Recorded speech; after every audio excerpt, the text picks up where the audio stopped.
चांदवडमध्ये जो कांदा उत्पादक शेतकऱ्यांचा मोर्चा होतोय त्याच्यामध्ये आता आमदार अंबादास दानवे सुद्धा सहभागी होत आहेत। आज पुन्हा एकदा, याआधी तुम्ही संभाजीनगरमध्ये आंदोलन केलेलं होतं, आज पुन्हा चांदवडमध्ये आंदोलन करावं लागतंय महाविकास आघाडी म्हणून।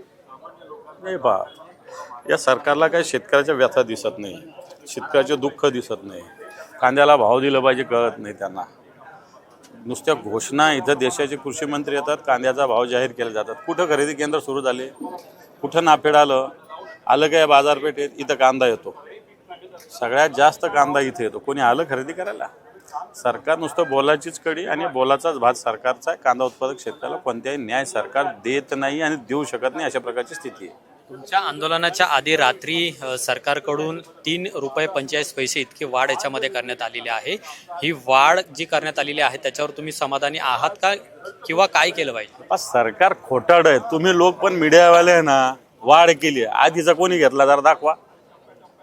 चला, आधीचा 1200 कोणी खरेदी केला दाखवा ना। सरकारच्या एखाद्या माणसाने एखाद्या किलो एखादी पावती तर दाखवा।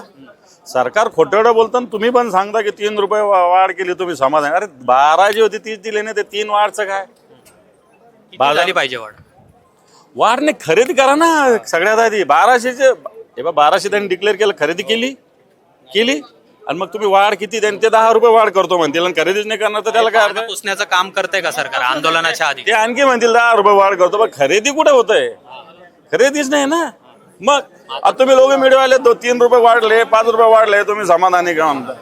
वाढले ते उद्या 10 रुपये नाही 20 रुपये वाढ डिक्लेअर करते, पण खरेदीच करणार नाही तर त्याला अर्थ काय? आता तुम्ही आंदोलन करताय ते मुंबई आग्रा महामार्गावर करताय, काय नेमकं सरकारला सांगायचं आणि कशा पद्धतीचं आंदोलन हे असेल? आंदोलन बघा, आता हे शेतकरी जमा झालेले, अजून रस्त्यावर उतरले नाही, उतरल्यावर बघा आंदोलन कसं। सरकारला काय सांग? कांदा उत्पादक शेतकऱ्याचं दुःख सरकारने जाणून घ्या, कांदा उत्पादक शेतकऱ्याच्या मागण्या पूर्ण करा। पण याच्या आधी जाणून घेतलं नाही म्हणून तुम्हाला रस्त्यावर उतरावं लागतंय, तर तुम्ही नेमकं काय करणार याच्या पुढे?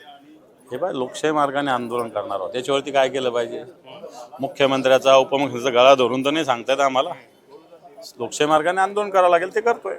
खूप खूप धन्यवाद आमच्याशी बोलल्याबद्दल। तर आता अंबादास दानवे हे सुद्धा या आंदोलनामध्ये सहभागी होत आहेत। महाविकास आघाडीच्या वतीनं हे आंदोलन केलं जाणार आहे आणि मोठ्या प्रमाणात आता शेतकरी आहेत ते सुद्धा एकत्र होताना पाहायला मिळतात। सरकार शेतकऱ्यांच्या तोंडाची पानं पुसण्याचं काम हे करतंय। काल जी वाढ ह्याच्यामध्ये करण्यात आलेली आहे ती सुद्धा तुटपुंजी असल्याचं अंबादास दानवे यांनी म्हटलेलं आहे। कॅमेरामन रोहित वनकटेसह अमोल धर्माधिकारी, LS मराठी, चांदवड।